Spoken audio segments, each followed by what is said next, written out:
Hello there, I'm Jimmy Vegas, and I like games. I think it's obvious by the fact that I have this channel where I talk about games all the time, and I also have my main channel where I even make video games, so it's pretty obvious that I like games. However, sometimes those AAA games can be boring. They can get tedious, they can get tiresome. And I'm not saying all AAA games are bad, because they're not. There's some great AAA games out there at the moment. But one thing I will say is that there are a lot of hidden gems on the PS4. Obviously, with the PS4 collection being quite large, there are thousands upon thousands of games that you can get for PS4. There's naturally going to be some that you've never come across that are actually really, really good fun. And I'm going to go through 5, which I think are genuinely a lot of fun to play on your PS4. And obviously, if you have a PS5, you can put them in your PS5 and play them there. So here are 5 games which I consider hidden gems on the PS4. So first up is a game which I feel is very similar to BioShock in its aesthetic, and that's one of the reasons why I actually enjoyed playing through it. It's Close to the Sun, and if you've seen this before, Wired Productions, you may have seen some other games that were kind of not created by them necessarily, but you know what I mean, that logo itself. Close to the Sun is a very narrative-driven experience. Like I say, it's aesthetically much like BioShock, although it doesn't play like BioShock necessarily. I do like the style and design of it, and it was good fun to actually play through, and it's an interesting story to say the least. It may not be everyone's cup of tea, you know, I get that, because not everybody likes BioShock, but think of BioShock, but without the combat in the same way. There is combat, there is, you know, enemies, you can die and all that in this game. But I do feel that it's definitely worth a pick up if you can find it. Next up is a game which I have fully played and got the platinum on, and it's My Time at Porsche. Now, this one is kind of like a farming life combat sim, sort of. There's farming in it, there's a life simulator in it, there's a bit of combat in it, you know, it's all that sort of thing.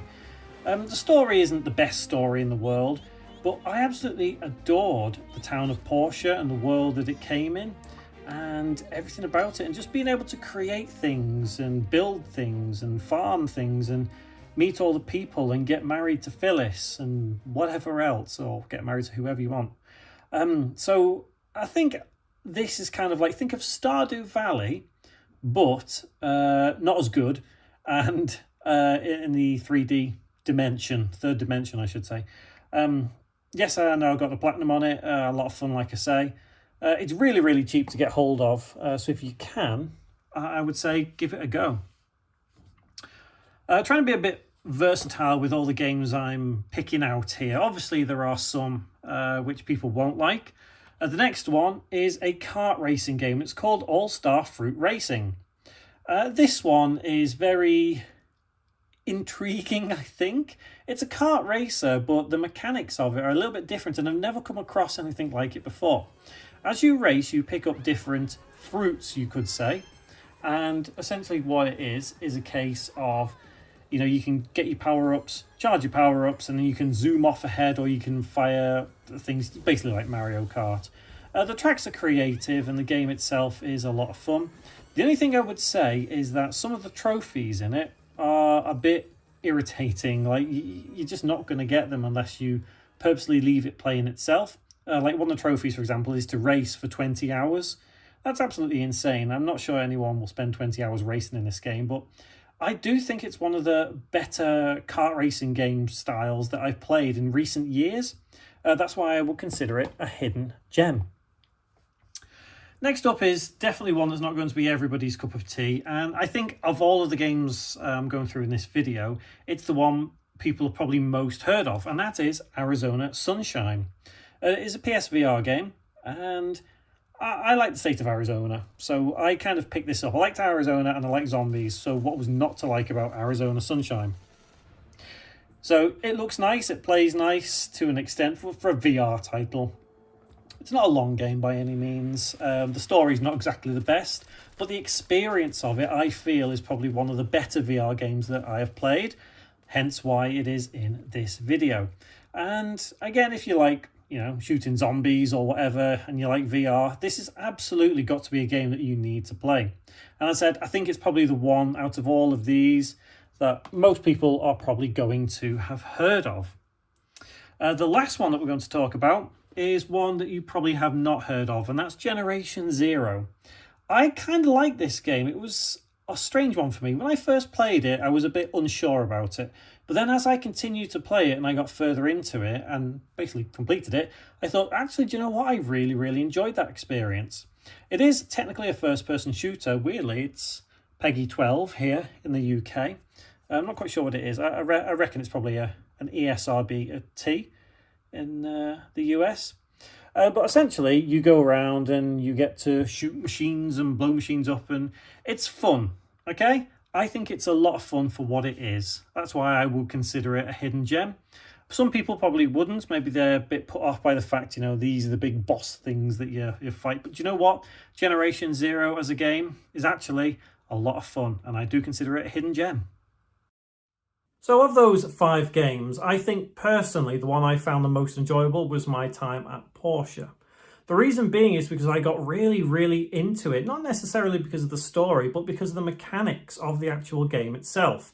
And I went so far as to get the actual platinum for that game, and that does take quite a bit of time and quite a bit of effort to do. So obviously for me, I really, really enjoyed that game. That's why I consider it a hidden gem, because it's not a game I see people talking about too much.